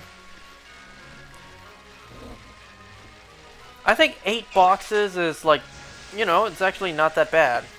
10 might be a bit much, because you can see 8 boxes of eggs is around like the 2.5 hour. So that actually seems pretty fine.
Oh, here we go. The last 5 eggs.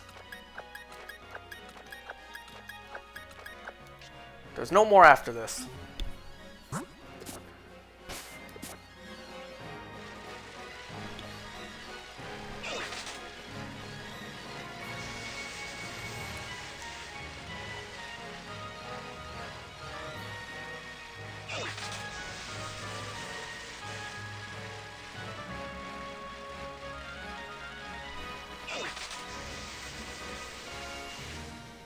What the?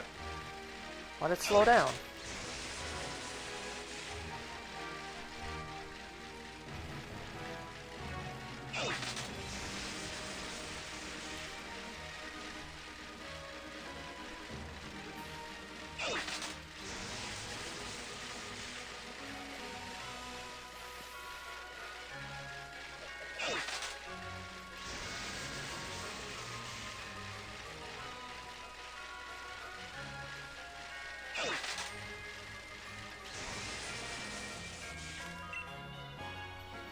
Come on, come on.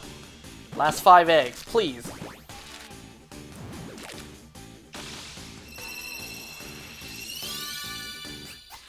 Nope.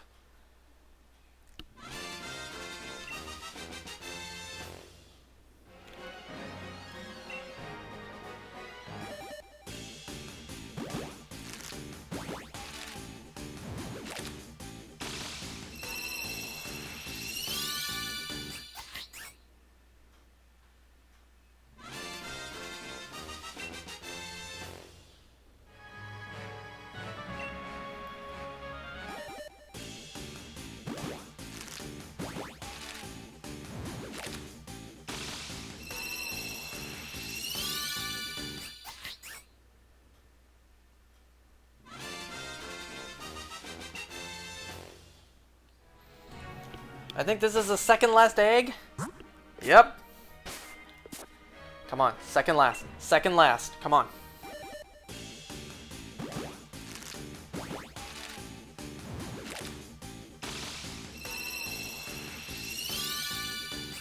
No, 1 egg left.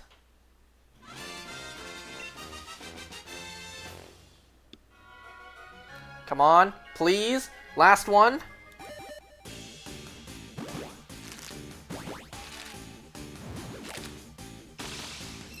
Last one! Dang it.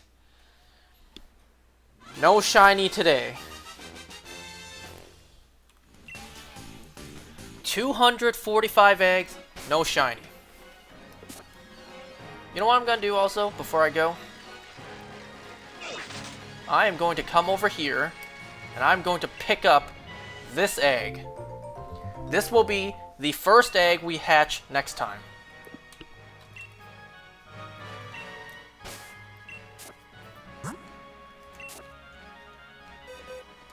This egg right here will be the first one we hatch next time.